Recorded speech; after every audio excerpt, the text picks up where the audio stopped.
Cherupuzha പഞ്ചായത്തിൻ്റെതായ riverview പാർക്കിലെ വൈദ്യുതി ലൈറ്റുകൾ കഴിഞ്ഞ ഒരു മാസത്തോളമായി പ്രവർത്തനരഹിതമാണ്. പാർക്കിൽ സ്ഥാപിച്ചിരുന്ന 2 മിനിമാസ് ലൈറ്റുകളാണ് തകരാറിലായിരിക്കുന്നത്. വൈദ്യുതി വെളിച്ചമില്ലാതായതോടെ പുഴത്തീരത്ത് സ്ഥിതി ചെയ്യുന്ന പാർക്കിൽ മദ്യപാനികളുടെയും സാമൂഹ്യവിരുദ്ധരുടെയും ശല്യവും രൂക്ഷമായതായി നാട്ടുകാർ ആരോപിക്കുന്നു. വൈകുന്നേരങ്ങളിൽ കുടുംബങ്ങൾക്കും കുട്ടികൾക്കും എത്തിച്ചേരാൻ ഭയം തോന്നുന്ന സാഹചര്യമാണെന്നും പറയുന്നു. പഞ്ചായത്ത് അധികൃതർ അടിയന്തരമായി ലൈറ്റുകൾ പുനഃസ്ഥാപിച്ച് പാർക്കിൽ സുരക്ഷ ഉറപ്പാക്കണമെന്ന് നാട്ടുകാർ ആവശ്യപ്പെട്ടു. കൊല്ലംപറമ്പിൽ ബോർവെൽസ്, ചെറുപുഴ. കുഴൽ കിണറുകൾ ഏറ്റവും കുറഞ്ഞ നിരക്കിൽ നിർമ്മിച്ചു നൽകുന്നു. Master drilling, tractor drilling, ഇൻവെൽ drilling.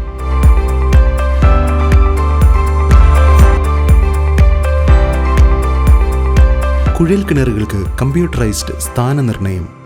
Kerala സർക്കാർ അംഗീകൃത ഏജൻസി.